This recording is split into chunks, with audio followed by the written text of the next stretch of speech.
ആണും ആണെന്ന് പറയുമ്പോൾ വൾഗറായിട്ട് തോന്നുന്നത് അവരുടെ സെക്ഷൽ സൈഡ് നോക്കുമ്പോഴാണല്ലോ. അല്ലെങ്കിൽ അതൊരു ആണും പെണ്ണും സ്നേഹിക്കുന്ന പോലെ തന്നെയാണ് അല്ലേ. എന്റെ പുറമേ നിന്നുള്ളൊരു ഫോറിനർ വന്നിട്ട് ചോദിച്ചു, എന്താ കേരളത്തിന് മുഴുവൻ ഗേസും ലെസ്ബിയൻസും ആണോ? കാരണം ആണും ബൈക്കിന്റെ മുകളില് തൊട്ടുരുമി തൊടയിലൊക്കെ കൈവച്ച് പോകുന്നു, നടക്കുന്നു, സംസാരിക്കുന്നു.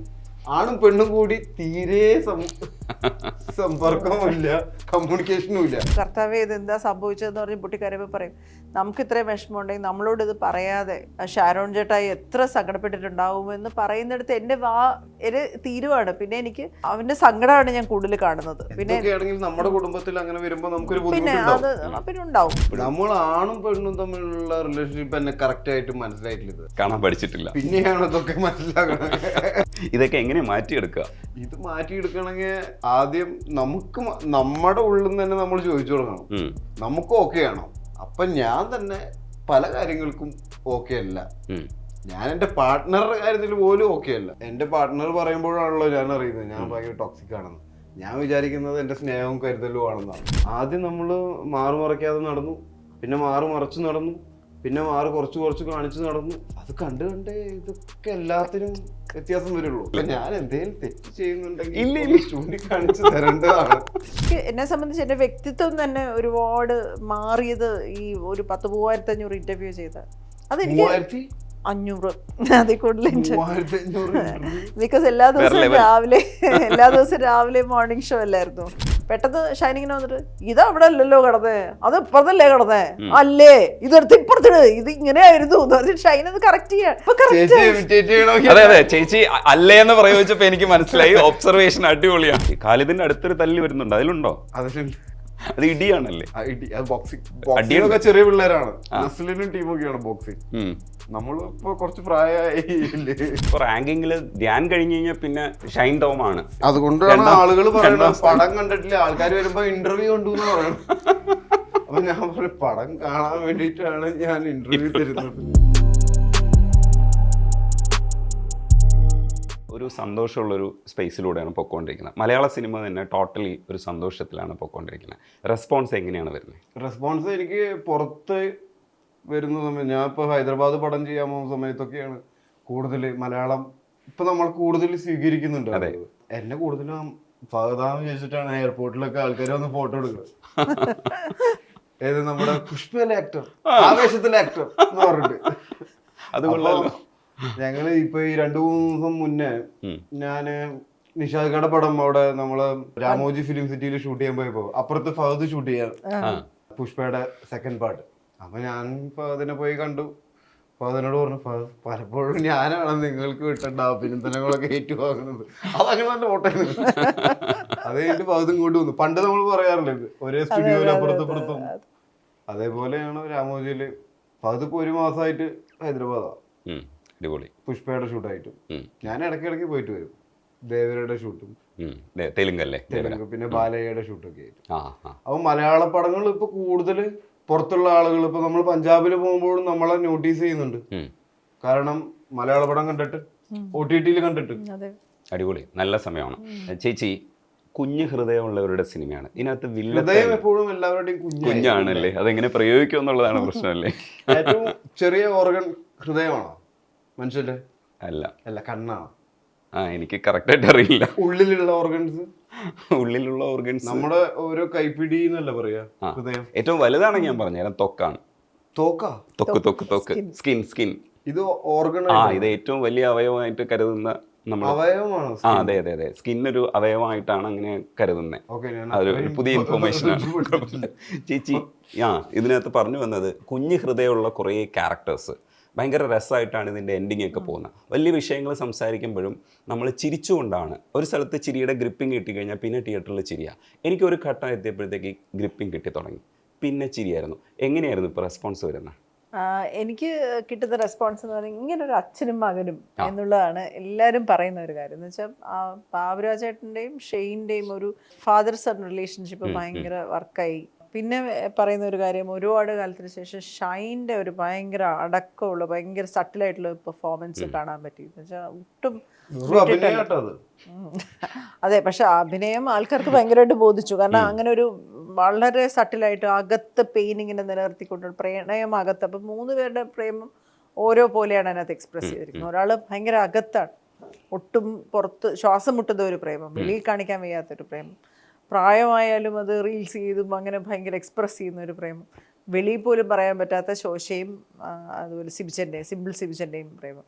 അങ്ങനെ 3 പ്രണയങ്ങൾ, ഒരു മ്യൂസിക്കൽ റൊമാൻറ്റിക് സ്റ്റോറി. ഒരുപാട് ഇപ്പം എന്ത് മനുഷ്യരെപ്പോഴും പറയുന്നത് വെച്ചാൽ ഞങ്ങൾക്കൊന്ന് സിനിമ തിയേറ്ററിൽ വരുന്നൊന്ന് റിലാക്സ് ചെയ്യണം, ചിരിക്കണം, തമാശ കേട്ടൊന്ന് റിലാക്സ് ചെയ്യണം. അതിനാണ് നമുക്ക് ഈ വെട്ടും കുത്തുമൊന്നും വേണ്ട. അങ്ങനെ വിചാരിക്കുന്ന സിനിമ കാണുന്ന ഒരുപാട് ആൾക്കാർക്ക് ലിറ്റിൽ ഹാർട്ട്സ് ഭയങ്കരമായിട്ട് രസിക്കുന്നുണ്ട്. അതിനകത്ത് റൊമാൻറ്റിക് ആയിട്ടുള്ള സോങ്സിൽ ബാബുരാജും രമ്യ സുവിയും കൂടെ ഉള്ള സോങ്സ്, കൈലാഷിന് പ്രത്യേകം നന്ദി കൊടുക്കണം. കാരണം അവരുടെ ഫീലിങ്സ് ഒക്കെ നമുക്ക് മനസ്സിലായി. ഈ ഏജ് ആയിട്ടുള്ള ആൾക്കാർക്ക് ഇത്തരത്തിലുള്ള പാട്ടുകൾ കിട്ടാറില്ല, പക്ഷേ ഇത് ഭയങ്കര സൂപ്പറായിട്ട് വന്നിട്ടുണ്ട്. രമ്യയുടെ പെർഫോമൻസും എടുത്ത് പറയണം. രമ്യയുടെ മോളായിട്ട് അഭിനയിച്ച പ്രാർത്ഥന എന്ന് പറഞ്ഞ പെൺകുട്ടിയുടെയും പെർഫോമൻസ് നമുക്ക് ഭയങ്കര ഫ്രഷ് ആയിട്ടൊരു ഫീലിംഗ് ആണ്. അവരുടെ രണ്ടുപേരുടെയും പ്രേമം നാട്ടിലുള്ളതാണ്. ഇങ്ങനെ മുതിർന്ന ആൾക്കാർക്ക് പ്രണയം സൂക്ഷിക്കുന്നതും എല്ലാം ഉള്ളതാണ്, പക്ഷെ അതൊരിക്കലും വെളിയിൽ പറയാറില്ല. അത് നമ്മുടെ ഒരു സദാചാര അതിർവരമ്പിനുള്ളിൽ നിന്നുകൊണ്ട് നമ്മളിതൊരിക്കലും പറയാറേയില്ല. പക്ഷെ അത് ഭയങ്കര കൺവിൻസിങ് ആയിട്ട് അവർ ചെയ്തിട്ടുണ്ട്. കാരണം ബസ്സിലിരുന്നിട്ട് ബാബുരാജേട്ടൻ ഇങ്ങനെ ചോദിക്കുന്നുണ്ട്, മോള് സമ്മതിച്ചില്ലെങ്കിൽ നമ്മൾ എന്ത് ചെയ്യും എന്ന് പറയുന്ന ഒരു സീക്വൻസ് ഭയങ്കരമായിട്ട് ഹിറ്റ് ചെയ്യും. അത് ശരിക്കും മക്കൾ അങ്ങനെ സമ്മതിക്കാറില്ല, സമ്മതിക്കില്ല. അങ്ങനെ എനിക്ക് പണ്ടൊരു പിന്നെ തമിഴ് സിനിമ ഉണ്ടായിരുന്നു, കണ്ടിട്ടുണ്ടോ എന്ന് അറിയത്തില്ല, കേളടി കൺമണി എന്ന് പറഞ്ഞ. അത് രാധിക മാഡം, രാധിക ശരത് കുമാറും SP ബാലസുബ്രഹ്മണ്യമാണ് അത് ചെയ്തത്. 5 ആണ് അതിനകത്ത് മകളായിട്ട്. അതിനകത്ത് ഒരു ഇതുപോലൊരു നിങ്ങൾക്ക് എല്ലാവർക്കും അറിയാം ആ പാട്ട്, മറ്റേ എന്ത് ഒരു ശ്വാസം വിടാതൊരു പാട്ട്, മണ്ണിൽ അതെ ആ പാട്ട്. അതിനകത്ത് ഇതുപോലെയാണ് ഇവരുടെ രണ്ടുപേരുടെയും ഒരു ഭയങ്കര വിങ്ങുന്ന ഒരു പ്രേമവും, പക്ഷെ മകള് സമ്മതിക്കുന്നില്ല എന്ന് പറയും. അപ്പൊ അതൊക്കെ ഒരു ക്ലാസിക് ഒരു സാധനമാണ്. ഈ പ്രായമുള്ള ഭയങ്കര ബ്യൂട്ടിഫുൾ ആയിട്ടാണ് ഈ ഡയറക്ടേഴ്സ് അത് കൺസീവ് ചെയ്തത്. അതെ, ഞാനിന്ന് കുറച്ച് കണ്ടുവരുന്നു എൻ്റെ അടുത്ത പോർഷനിൽ, അതിലാണ് ഷമി ചേട്ടന്റെ കലക്കിയിട്ട് പോയി സൈഡ് അവസാനം വന്നൊരു കലക്കിയിട്ട് പോയി. നല്ല ക്യാരക്ടറായിരുന്നു. അതും വില്ലനാവോന്ന് കരുതിയിരുന്നതാ, അതും നായകനാണ് ശരിക്കും. ജാഫർഖാന് ചാട്ടൊക്കെ അടിച്ച് കുറച്ച് കുന്തം കൊണ്ട് കുത്തിയിട്ട് പോകുന്നത്. അല്ല, അതൊക്കെ ഇമോഷണൽ ആയിട്ടുള്ള സീക്വൻസിന് എല്ലാവരും ഇവര് ചിരിയിലൂടെയാണ് പുറത്തേക്ക് വരുന്നത്. അത് പക്ഷെ കുറച്ച് ഭാഗത്ത് അത്രയും അടിക്കണമായിരുന്നു എന്ന് എനിക്ക് തോന്നിയിട്ടുണ്ടായിരുന്നു. അല്ല, എന്നാലും അത് ഹ്യൂമർ ആണല്ലോ. അതെ, ഹ്യൂമറാണ് വർക്കൗട്ട് ചെയ്തത്. ചിരിക്കുകയാണ് നമ്മൾ ആദ്യം ചെയ്യണേ. പുള്ളി ശരിക്കും പറഞ്ഞാൽ ആ പെസഹ വ്യാഴാഴ്ച അതൊരു ബാക്ക് സ്റ്റോറിയും കൂടെ ഉണ്ടായിരിക്കാം എന്ന് വെച്ചാൽ അദ്ദേഹത്തിന് പറയാനായിട്ട്. പുള്ളി സന്യാസിയാകാൻ പോയിട്ട് പിന്നെ നക്സലായി, അതിന് പ്രേമം തിരിച്ചു വന്നോടം കൊടുത്തിട്ട് പോയി സന്യാസിയാകാൻ പോയതാണോ. അത് ഭയങ്കര രസമുള്ള ഒരു ട്രാക്ക്, കുഞ്ഞു കുറച്ച് സീൻസിലൂടെ വർക്ക് ചെയ്തിട്ടുണ്ട്. ബാക്ക് ടു ബാക്ക് സിനിമ വരുന്നുണ്ട്. ഇപ്പോൾ 100ാമത്തെ സിനിമ വിവേകാനന്ദൻ വൈറലാണ്. പൂർത്തിയാക്കിയതിന് ശേഷം തന്നെ 6 പടം റിലീസായി. 6ാമത്തെ പടമാണിത്. പടങ്ങൾ ഇങ്ങനെ നിരന്തരം വന്നുകൊണ്ടിരിക്കുന്നു. അപ്പം ഓവർ എക്സ്പോസർ ആവുന്നുണ്ട്. പക്ഷേ അവിടെ ഈ പടത്തിൽ എന്ന് പറഞ്ഞാൽ ഒരു ഫ്രെയിം വെച്ച് കഴിഞ്ഞാൽ ആ ഫ്രെയിമിനകത്ത് വളരെ സെറ്റിലായിട്ട് ഭയങ്കര സുഖമാണ്. അതിൻ്റെ വിഷ്വലൈസേഷനും ഭയങ്കര രസമാണ്. നിങ്ങളിൽ നിന്ന് സംസാരിക്കാൻ എടുക്കുന്ന സ്ഥലമൊക്കെ ഇല്ലേ, അതൊക്കെ നമ്മളെ സ്വാധീനിക്കുന്നുണ്ട്. അപ്പോൾ അതിനകത്ത് അങ്ങനെ ഫ്രെയിമിനകത്ത് നിൽക്കുന്ന ഷൈനെ കാണുമ്പോൾ ഒരു സന്തോഷം തോന്നി. അതേപോലെ ഷെയ്നും നന്നായിട്ട് കോൺട്രിബ്യൂട്ട് ചെയ്യുന്നുണ്ടായിരുന്നു. ആ പ്രേമം ആ പെങ്കൊച്ച് പറയുന്ന സമയത്ത് ഇയാൾ ബ്ലഷ്ഡ് ആവുന്നുണ്ടല്ലോ, അത് നമുക്ക് നന്നായിട്ട് ഫീൽ ചെയ്യും. ഒരു നാട്ടുമ്പുറത്തുകാരൻ ഒരു പ്രണയത്തെ കേൾക്കുമ്പോഴുള്ളൊരു സാധനമൊക്കെ ഇല്ലേ, അതേപോലെ ഇതിനകത്ത് അഭിനയിക്കുന്ന സമയത്ത് ഇപ്പോൾ ഭീഷ്മപർവ്വത്തിലൊരു ഒരു ഷെയ്ഡേ ഉണ്ടായിരുന്നുള്ളൂ, പക്ഷേ ഇതിൽ വിസിബിളാണ്. അപ്പോൾ വിസിബിൾ ആവുന്ന ഒരു ക്യാരക്ടറിനെ സ്വീകരിക്കുമ്പോൾ എന്തായിരുന്നു മനസ്സിൽ തോന്നിയത്? അപ്പോൾ അതിൽ പറയണ പോലെ തന്നെ ആ ക്യാരക്ടർ പറയണ്ടല്ലോ, നീയും ശോശയും പോലെ തന്നെയാണ് ഞാനും നദാനും. അപ്പോൾ ഞാനൊരു ആണിനെ സ്നേഹിക്കുകയാണെങ്കിലും പെണ്ണിനെ സ്നേഹിക്കുകയാണെങ്കിലും പ്രേമം ഒരേപോലെ തന്നെയാണ് സംഭവിക്കുന്നത്. നമുക്ക് പക്ഷേ ആണും ആണെന്ന് പറയുമ്പോൾ വൾഗറായിട്ട് തോന്നുന്നത് അവരുടെ സെക്ഷൽ അല്ലെങ്കിൽ സൈഡ് നോക്കുമ്പോഴാണല്ലോ. അല്ലെങ്കിൽ അതൊരു ആണും പെണ്ണും സ്നേഹിക്കുന്ന പോലെ തന്നെയാണ് അല്ലേ?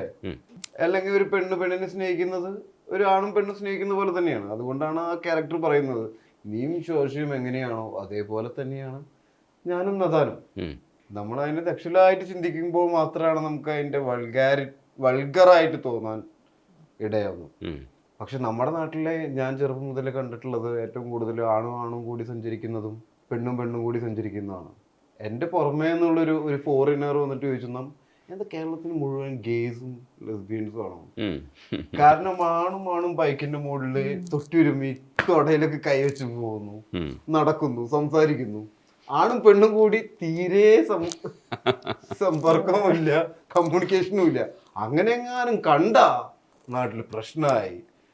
കോലാഹലായി അല്ലേ? അപ്പൊ നമ്മുടെ നാട്ടില് ഞാൻ വെറുതെ തമാശക്ക് പറയുന്നത് അല്ല, ഇതിനകത്ത് തമാശയ്ക്ക് അപ്പുറത്തേക്ക് ചില കാര്യങ്ങൾ സംഭവിക്കുന്നുണ്ട്. അപ്പോൾ KCBC ഒക്കെ ഇതിനകത്ത് ഇടപെട്ടിട്ട് ഈ ഒരു ക്രിസ്ത്യൻസിനെ ഇങ്ങനെ മോശമായി കാണിക്കാൻ വേണ്ടിയിട്ട് പണ്ട് പഴയ നിയമത്തില് ഒരു നഗരം തന്നെ സ്വർഗാനുരാഗത്തിൽ വിട്ടിട്ട് ദൈവം നശിപ്പിക്കുന്നതായിട്ടൊരു സംഭവമുണ്ട്. അപ്പൊ അത് അധികാലം മുതലേ ഉള്ളതാണ് ഈ സ്വർഗാനുരാഗം. പക്ഷെ അവർക്ക് എതിർക്കുന്നതിന് കാരണങ്ങളുണ്ടെന്നൊക്കെയാണ് ആ കുറിപ്പിൽ പറയുന്നത്, ഫേസ്ബുക്ക് കുറിപ്പിൽ പറയുന്നത്. അതങ്ങനെ ക്രിസ്ത്യാനി, മുസ്ലിം, ഹിന്ദു എന്നുള്ള രീതിയിലല്ലല്ലോ സ്വർഗാനുരാഗവും ഒരു അനുരാഗവും വരുന്നത്. അത് മനുഷ്യനും തമ്മിലല്ല വരുന്നത്. പക്ഷേ ഈ കുടുംബ പശ്ചാത്തലം ഈ 1-2 സിനിമകളിലൊക്കെ ഇങ്ങനെ ആയതുകൊണ്ട് മനഃപൂർവ്വം ആക്രമിക്കാൻ വേണ്ടി നടത്തുന്നതൊക്കെ പറഞ്ഞിട്ട് ഒരു സ്കേഡാണ്. അതൊക്കെ നമ്മൾ കേൾക്കാനേ നിൽക്കരുത്. അതൊക്കെ ഭയങ്കര, അതൊന്നും അങ്ങനെ ചിന്തിക്കാനേ പാടില്ല. ഇതിലിപ്പോ ക്രിസ്ത്യാനി ആവാം, മുസ്ലിം ആവാം, ഹിന്ദു ആവാം, സിഖ് ആവാം അല്ലേ? അതുകൊണ്ടല്ലോ, രണ്ട് വ്യക്തികളാണല്ലോ, അല്ലാതെ മതങ്ങൾ തമ്മിലല്ലോ പ്രണയത്തിലാവണം.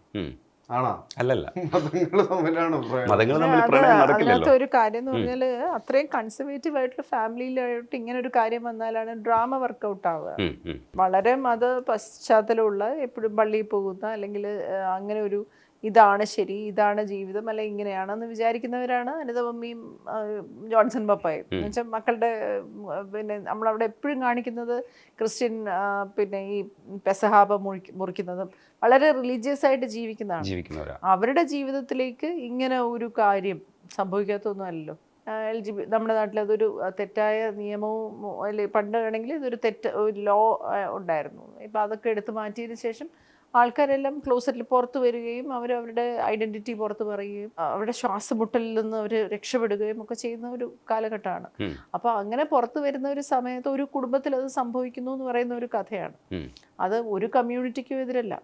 അങ്ങനെ അത് വ്യാഖ്യാനിക്കപ്പെടുമ്പോഴാണ് നമുക്ക് നമ്മുടെ ഇത്രയും സങ്കുചിതമാണല്ലോ നമ്മുടെ മനസ്സ്, അയ്യോ നമ്മളിപ്പോൾ അഭിനയിച്ചതാണ്, എന്നിട്ട് ഞാനത് വായിക്കുമ്പോൾ ഓ ഇത് ക്രിസ്ത്യൻ പശ്ചാത്തലം, ഇവരെന്താ ഇങ്ങനെ പറയുന്നത്, അങ്ങനെ എന്ന് വെച്ചാൽ അത് വളരെ എന്താ പറയുക, വളരെ ഓർത്തഡോക്സ് ഒരു ഫാമിലിയിലേക്ക് ഇത് സംഭവിക്കുമ്പോഴേ ഡ്രാമ വർക്കാവുള്ളൂ സിനിമയിൽ. അല്ലാതെ വളരെ ലിബറൽ ആയിട്ടൊരു വീട്ടിലിപ്പോൾ എന്താ പറയുക, ബാബുരാജ് അവരുടെ കുടുംബത്തിലാണ് ഇങ്ങനെ സംഭവിച്ചു കഴിഞ്ഞാൽ ചിലപ്പോൾ 1-2 ദിവസം ഒരു തർക്കം കഴിഞ്ഞത് അപ്പൊ തന്നെ ശരിയാവും. ഇതിപ്പോ നദാന്റെ നാട്ടില് കഥ വർക്കാവില്ലല്ലോ. വർക്കാവില്ലല്ലോ. അവിടെ കുറച്ചുകൂടെ ലിബറൽ ആയിട്ടുള്ള, അവിടെ അവർക്ക് വേണ്ടിയിട്ടുള്ള സ്പെഷ്യൽ പബ്ബുകളുണ്ട്, ക്ലബുകളുണ്ട്, അല്ലെങ്കിൽ അത് ഭയങ്കര അംഗീകരിക്കപ്പെട്ട ഒരു നാടാണ്. അവിടെ തുടങ്ങുമ്പോ ചിലപ്പോ ഇങ്ങനെ തന്നെ ആയിരിക്കാം. അപ്പൊ ഇവിടുന്ന് ഇപ്പൊ തിരിച്ചു കഥ ചെയ്യാൻ പറ്റില്ല. നദാന്റെ വീട്ടിലേക്ക് ഷൈൻ പോകുന്നു എന്ന് പറയുന്നൊരു പ്രശ്നം ഉണ്ടാവില്ലല്ലോ, അംഗീകരിച്ചിരിക്കില്ലേ? അല്ല, പരിഹാരമായിട്ട് ആ തരത്തിൽ കൂടെയാണ് ഇതിനകത്ത് വരുന്നത്. നിങ്ങൾ അവിടെ പോയി താമസിച്ചോളൂ, കുഴപ്പമില്ലെന്നാണ് ഈ ഫാമിലി പറയുന്നത്. കുഴപ്പമില്ലെന്ന് വെച്ചാൽ നിന്റെ ഇഷ്ടം നടക്കട്ടെ. ഞങ്ങൾക്കിപ്പോ അപ്പം അതിനകത്ത് ഷെയ്ൻ ചോദിക്കുന്ന ഒരു രംഗമുണ്ട്. അപ്പൊ ഞാൻ ചെന്ന് കരയും, കർത്താവേ ഇത് എന്താ സംഭവിച്ചതെന്ന് പറഞ്ഞ് പൊട്ടി കരയുമ്പോൾ പറയും, നമുക്ക് ഇത്രയും വിഷമമുണ്ടെങ്കിൽ നമ്മളോട് ഇത് പറയാതെ എന്തുമാത്രം സങ്കടപ്പെട്ടിട്ടുണ്ടാവും ഷാരോൺ ചേട്ടായി, എത്ര സങ്കടപ്പെട്ടിട്ടുണ്ടാവുമെന്ന് പറയുന്നിടത്ത് എൻ്റെ തീരുവാണ്. പിന്നെ എനിക്ക് അവന്റെ സങ്കടമാണ് ഞാൻ കൂടുതൽ കാണുന്നത്, അവന്റെ വിഷമമാണ് ഞാൻ കൂടുതൽ കാണുന്നത്. പിന്നെ നമ്മുടെ കുടുംബത്തിൽ അങ്ങനെ വരുമ്പോൾ പിന്നെ പിന്നെ ഉണ്ടാവും. അത് അങ്ങനെ ബുദ്ധിമുട്ടുള്ളപ്പോൾ തന്നെ എൻ്റെ മകന്റെ സങ്കടം എനിക്ക് എല്ലാത്തിനും മേളിലാണ്. ആ സ്പേസിൽ ചേച്ചിയുടെ അഭിനയം ഭയങ്കര രസമാണ്. ചേച്ചിക്ക് എനിക്ക് തോന്നുന്നു ഇപ്പോൾ കിട്ടുന്ന കുറച്ച് ക്യാരക്ടേഴ്സ് ഉണ്ട്, അതിൽ പെർഫോം ചെയ്യാൻ കിട്ടുമ്പോഴത്തേക്ക് ഒരു സന്തോഷം വരില്ലേ? അപ്പോൾ ചേച്ചി അങ്ങനെ പെർഫോം ചെയ്ത് കാണുമ്പോൾ ഞാൻ സങ്കടപ്പെടുമ്പോഴും അതിനകത്തൊരു സന്തോഷം കണ്ടെത്തുന്നുണ്ടായിരുന്നു. അങ്ങനെ ഒരു നല്ല സാധനം കിട്ടിയല്ലോ എന്നുള്ളത്. കാരണം സംഘർഷം കാണിക്കാൻ പറ്റുക എന്ന് പറയുന്നത് കുറച്ച് ബുദ്ധിമുട്ടുള്ളൊരു പരിപാടിയാണ്. അതിനകത്ത് ഭയങ്കര ഓവറായിട്ട് കരഞ്ഞ് നിലവിളിച്ചൊക്കെ നമുക്ക് ചില കാര്യങ്ങളൊക്കെ കണ്ടുപിടിക്കാം. പക്ഷേ ഇങ്ങനെ മുട്ടി നിൽക്കില്ലേ, അതായത് പറയാനും പറ്റില്ല, പറയണം, അങ്ങനെയൊക്കെയുള്ള അവസ്ഥകൾ കാണിക്കില്ലേ, നമുക്കൊരു മനസ്സിലൊരു ശ്വാസം മുട്ടലുണ്ടാകും. അതുണ്ടാക്കാൻ പറ്റി. ശരിക്കും ഇതിനകത്ത് നമ്മൾ ചില കാര്യങ്ങളൊക്കെ നമുക്കിപ്പോഴും ഒരു ടാബൂസ് ഉണ്ട്. LGBTQIA+, LGBTQIA+, ഇത്രയുണ്ട് വാക്കുകൾ. ലെസ്ബിയൻ, ഗേ, അങ്ങനെ അത് ബൈസെക്ഷൽ, അസെക്ഷൽ വരെയുള്ള. പിന്നെ അസെക്ഷൽ അവർക്ക് സെക്ഷൽ ആയിട്ടുള്ളൊരു വൈകാരികത ഉണ്ടാവില്ല, പൊതുവിൽ ഉണ്ടാവില്ല. പിന്നെ പ്ലസും കൂടെ ഇട്ടിട്ടുണ്ട്. കാരണം എന്താ വെച്ചാൽ ഐഡന്റിറ്റീസ് ഉണ്ടാവും, നമുക്ക് നോമിനേറ്റ് ചെയ്യാൻ പറ്റാത്ത, ഇല്ലെങ്കിൽ നമ്മൾ എല്ലാവരും കൂടെ പറയാൻ പറ്റില്ലല്ലോ. എന്ന് വെച്ചാൽ പണ്ട് വിബ്ജിയോർ എന്നൊക്കെ പറഞ്ഞിട്ട് ഒതുക്കുമായിരുന്നു. പക്ഷെ ഇപ്പോൾ കുറേ സാധനങ്ങളുണ്ട്, എന്താണെന്ന് അറിയില്ല, ഇൻഡിവിജ്വൽ ആയിട്ട് തന്നെ കാണണം എന്നുള്ള ഒരു അർത്ഥത്തിലേക്ക് വരുന്നുണ്ട്. പക്ഷെ നമ്മളിപ്പോഴും ഈ പറയുന്ന ലെസ്ബിയൻ റിലേഷൻഷിപ്പിനെ, ഗേ സെക്ഷലൊക്കെ നമ്മൾ കാണുന്നത് ഇപ്പോഴും നമ്മൾ ആണും പെണ്ണും തമ്മിലുള്ള റിലേഷൻഷിപ്പ് തന്നെ കറക്റ്റ് ആയിട്ട് മനസ്സിലായിട്ടില്ല. കാണാൻ പഠിച്ചിട്ടില്ല. പിന്നെയാണ് ഇതൊക്കെ മനസ്സിലാക്കണം. ഒരു ആൺകുട്ടിയും പെൺകുട്ടിയും തമ്മിൽ എന്തിന് റിലേറ്റഡ് ആവണമെന്ന് തന്നെ, അല്ലെങ്കിൽ അവർ തമ്മിൽ റിലേറ്റഡ് ആണ്, അവരുടെ സെക്ഷൽ ആയിട്ടുള്ള ബിഹേവിങ് പുറത്തൊരു മൂന്നാമതൊരാൾ കാണുമ്പോൾ തന്നെ അത് സഹിക്കാൻ പറ്റാത്ത അവസ്ഥയിരിക്കുക അല്ലേ? അപ്പൊ പിന്നെ ബാക്കിയുള്ള കാര്യങ്ങളൊക്കെ പറയണം. ഇതൊക്കെ എങ്ങനെ മാറ്റിയെടുക്കുക? ഇത് മാറ്റിയെടുക്കണമെങ്കിൽ ആദ്യം നമുക്ക് നമ്മുടെ ഉള്ളിൽ നിന്ന് തന്നെ നമ്മൾ ചോദിച്ചു തുടങ്ങണം, നമുക്ക് ഓക്കെ ആണോ? അപ്പൊ ഞാൻ തന്നെ പല കാര്യങ്ങൾക്കും ഓക്കെ അല്ല, ഞാൻ എൻ്റെ പാർട്ട്ണറുടെ കാര്യത്തിൽ പോലും ഓക്കെ അല്ല. കാര്യം എന്ന് പറഞ്ഞു കഴിഞ്ഞാൽ അവര് വേറെ ആളുകളുമായി സംസാരിക്കുകയോ മെസ്സേജ് അയക്കുകയോ അല്ലെങ്കിൽ കാണുകയോ നോക്കുകയോ ചെയ്യുമ്പോൾ തന്നെ നമുക്ക് പൂർണ്ണമായിട്ടും പല സമയങ്ങളിൽ അംഗീകരിക്കാൻ പറ്റുന്നില്ല. അതിന്റെ പേരിൽ തർക്കങ്ങൾ സംഭവിക്കുന്നു. അപ്പൊ ഞാൻ എങ്ങനെ മറ്റുള്ളവരെ കുറ്റം പറയും? തിരിച്ചും അങ്ങനെ തന്നെയാണോ? തിരിച്ച് അങ്ങനെ ആവുന്നത് കുറെ സമയങ്ങളിൽ നമുക്ക് നമ്മളെ പേരിൽ പൊസീവ് ആവുന്നത് നമുക്ക് ഇഷ്ടമാണെങ്കിൽ കൂടി അത് ടോക്സിക് ആവും ചില സമയങ്ങളിൽ. അത് എൻ്റെ പാർട്ട്ണർ പറയുമ്പോഴാണല്ലോ ഞാൻ അറിയുന്നത് ഞാൻ ഭയങ്കര ടോക്സിക് ആണെന്ന്. ഞാൻ വിചാരിക്കുന്നത് എൻ്റെ സ്നേഹവും കരുതലും ആണെന്നാണ്.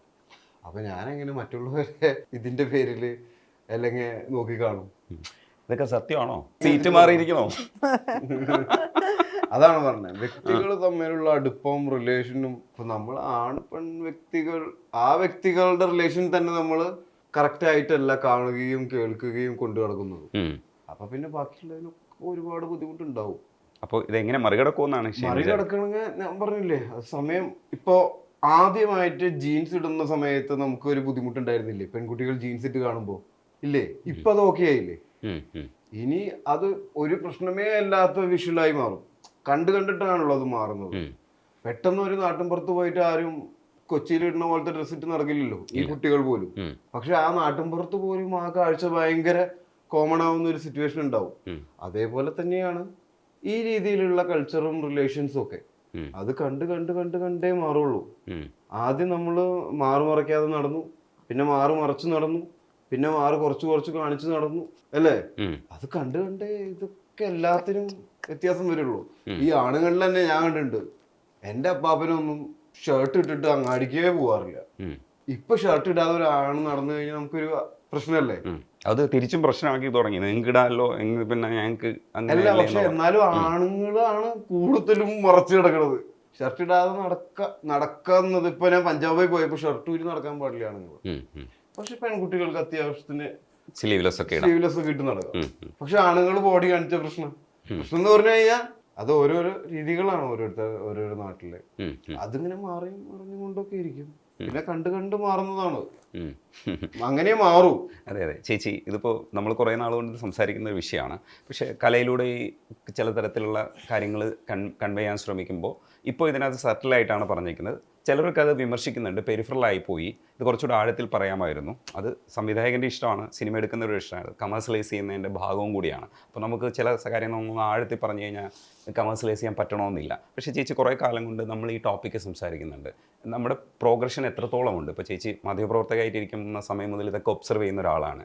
ഇപ്പോൾ എത്തി നിൽക്കുമ്പോൾ കുറേ കൂടെ മാറിയില്ല. ആ പ്രോഗ്രസീവ്നെസ്സിനെ എങ്ങനെ കാണുന്നു? ഇപ്പോൾ കാതൽ പോലൊരു ചിത്രത്തിനകത്ത് മമ്മൂക്ക പോലൊരു ഗ്രേറ്റ് ആക്ടർ എല്ലാ തരത്തിലും ഒരു കൺവെൻഷൻ്റെ കൊടി പിടിക്കേണ്ടതെന്ന് നമ്മൾ വിശ്വസിക്കുന്ന ഒരാളാണ് വ്യത്യസ്തമായിട്ട് ആലോചിച്ച് മറ്റൊരു സിനിമയിൽ ഭാഗമായത്. ഭയങ്കര ഡെയറിങ് ഒരു അറ്റംപ്റ്റ് ആണെന്ന് ഞാൻ വിചാരിക്കുന്നു. കാതൽ സിനിമ കണ്ടിട്ട് ഞാൻ സെറ്റിൽ വരുമ്പോൾ നമ്മുടെ പടത്തിൻ്റെ ഷൂട്ടിംഗ് നടക്കുവാണ്. അപ്പോൾ 3:45 ആയി. എനിക്കൊന്ന് ക്ലൈമാക്സ് അടുപ്പിച്ചാണ് ഞാൻ കാതൽ ഇറങ്ങുന്നത്. എന്തൊക്കെ നമ്മുടെ ഇതുമായിട്ട് ബന്ധമുണ്ടോ, എങ്ങനെയാണെന്നൊക്കെ ചോദിച്ചിട്ട് അവരെല്ലാവരും കൂടെ വന്ന് സംസാരിക്കുന്നത് ഓർക്കുന്നുണ്ട്. അപ്പം നമ്മുടെ ലിറ്റിൽ ഹാർട്സിൽ എത്തുമ്പോഴത്തേക്ക് പ്രധാനമായിട്ട് ഞാൻ ശ്രദ്ധിക്കുന്നത് വളരെ നോർമലായിട്ട് ഇതിനെ കാണുന്നത്. ഒരു അതൊന്നും ഇല്ല. ഒരു സിബിച്ചൻ്റെ മുഖത്ത് ഇങ്ങനെ ഒരു ഞെട്ടലുണ്ടെന്നല്ലാതെ വളരെ നോർമലായിട്ടാണ് ഇവര്. അത് പ്രത്യേകിച്ച് ഷൈൻ്റെ ആക്ടറാണ് അത് അങ്ങനെ ആക്കിയത്. ഷൈൻ അതിനെ ഒരിക്കലും ഒരു പിന്നെ സിബിച്ചൻ ഇങ്ങനെ നോക്കുമ്പോഴോ അല്ലെങ്കിൽ ഭയങ്കര ഗിൽറ്റൊന്നും കാണിച്ചിട്ടേ ഇല്ല. എൻ്റെ ശരിയാണ്, നിങ്ങൾക്കത് മനസ്സിലാവുന്നില്ല എന്ന് വളരെ കൃത്യമായിട്ട് ആക്ടിങ്ങിലൂടെ അത് പകർന്നു തന്നിട്ടുണ്ട്. എനിക്ക് ആ ആസ്പെക്ട് ഭയങ്കര ഇഷ്ടപ്പെട്ടു ആസ് ആൻ ആക്ടർ. എനിക്കത് കിട്ടിയത് എവിടെന്നാന്ന് വെച്ച് കഴിഞ്ഞാൽ, ഞാനിപ്പോ നദാനെ കെട്ടിപ്പിടിക്കുമ്പോഴും ഒരു കൂട്ടുകാരനെ പോലെയാണ് കെട്ടിപ്പിടിച്ചിട്ടുള്ളത്, ഇടപഴകിയിട്ടുള്ളത്. ദേശാടന കിളികൾ കരയാല്ല എന്നുള്ളതിൽ ആ 2 പെൺകുട്ടികളിൽ അവർ സാധാരണ നോർമൽ ഒരു 2 പെൺകുട്ടികൾ നടക്കുന്നത് പോലെയും ചില്ല് ചെയ്ത് സമയം അല്ലേ?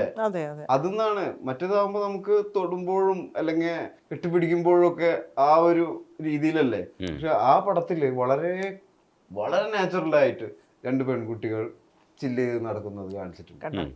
ഇതാണ് ഷൈൻ. അതെ അതെ ഇത്ര സട്ടിലായിട്ടാണ് ക്യാരക്ടറൈസേഷനും എല്ലാം എടുക്കുന്നത്. കണ്ട ഈ ബഹളം കണ്ട ആരെങ്കിലും വിചാരിക്കും ആക്ടർ എന്ന നിലയ്ക്ക് നമ്മൾ അന്തം വിട്ടു പോകും.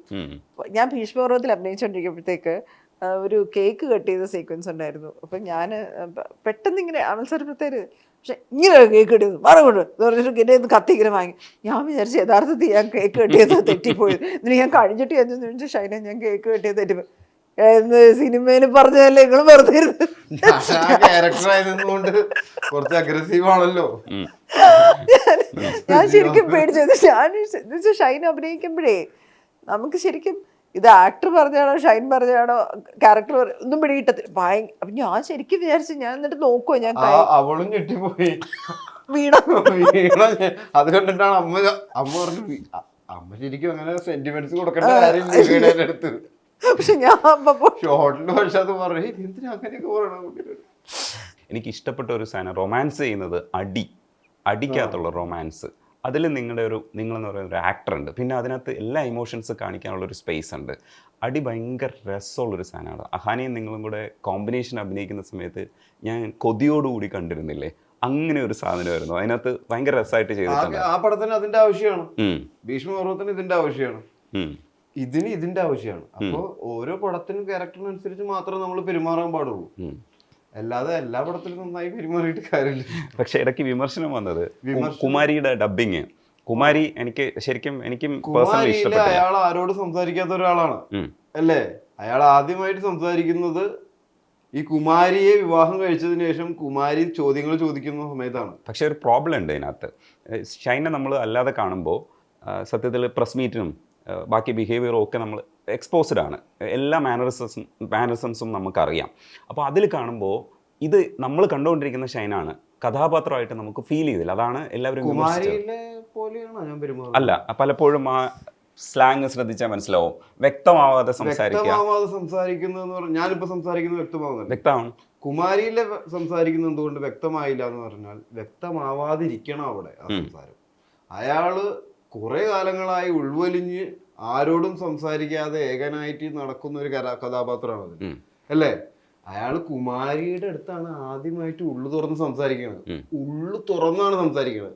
ചുണ്ടുകൊണ്ടോ നാവ് കൊണ്ടോ അല്ല. ചുണ്ടുകൊണ്ടും നാവ് കൊണ്ടും ഒരു വ്യക്തി സംസാരിക്കുമ്പോഴാണ് സ്ഫുടമായി സംസാരിക്കുള്ളൂ. മറ്റത് ഉള്ളുകൊണ്ടാണ് സംസാരിക്കുക. ഉള്ളുകൊണ്ട് സംസാരിക്കുമ്പോൾ പണ്ട് കമലഹാസനൊക്കെ ഉള്ളുകൊണ്ട് സംസാരിക്കുമ്പോൾ എന്തെങ്കിലും മനസ്സിലായിരുന്നു. പണ്ടത്തെ കമലഹാസന്റെ സംസാരം കേട്ടിട്ടില്ല, കരഞ്ഞ് സംസാരിക്കുമ്പോഴൊക്കെ. അപ്പൊ ഉള്ളുകൊണ്ട് സംസാരിക്കുമ്പോൾ വ്യക്തതയെ പാടില്ല. ആ സമയത്ത് വളരെ വ്യക്തമായി കഴിഞ്ഞാൽ ആ ക്യാരക്ടർ അവിടെ ഫ്ലോപ്പായില്ലേ. ഇത് അക്ഷരസ്ഫുടതയില് മത്സരത്തിനുള്ളതല്ലല്ലോ. പക്ഷെ ഇത് സിനിമയിൽ തന്നെ നമ്മൾ കൺവിൻസ് ചെയ്ത് മതിയാവുള്ളൂ എന്നുള്ളൊരു പ്രശ്നമുണ്ട്. പക്ഷെ ഒരു കാര്യം കൂടെ, അതെ, ഞാൻ കൺവിൻസ്ഡ് ആയതുകൊണ്ടാണ് അങ്ങനെ ചെയ്യുന്നത്. കാണുന്നവൻ അത് അങ്ങനെ ചിന്തിക്കുന്നില്ല. അവര് സ്ഫുടമായിട്ടില്ലെങ്കിൽ ആ ക്യാരക്ടർ വർക്കായി എന്നർത്ഥം. പക്ഷെ ക്യാരക്ടർ ചെല്ലും തോറും സ്ഫുടമായിട്ട് മനസ്സിലായി തുടങ്ങിയില്ലേ അതിന്റെ അവസാനമാകുമ്പോഴേക്കും. ഇനി നിങ്ങൾക്ക് മനസ്സിലായിട്ടില്ലെങ്കിൽ ഒന്നും കൂടി ഇട്ട് കണ്ടുപോകും. ഈ പ്രശ്നം എനിക്ക് തോന്നുന്നു ക്രിസ്റ്റഫറിലും ഉണ്ടായിരുന്നു. കാരണം ഷൈൻ്റെ ചില ഇരിപ്പുകളൊക്കെ ഉണ്ടാവും, കാലെടുത്ത് വെക്കുന്നതും ഒക്കെ അതേ സ്റ്റൈലിൽ ആ ക്യാരക്ടറും ചെയ്ത സമയത്ത് കുറെ കാര്യങ്ങള് സാദൃശ്യം തോന്നും. കാരണം ഒരേ വ്യക്തി തന്നെയല്ലേ. അതാ, ഞാൻ കാല് മാറ്റി വെച്ച് വരാൻ പറ്റില്ലല്ലോ. അല്ല, അപ്പം ഈ ഓവർ എക്സ്പോസ്ഡ് ആവുന്ന ഒരു സ്പേസ് ഉണ്ടല്ലോ.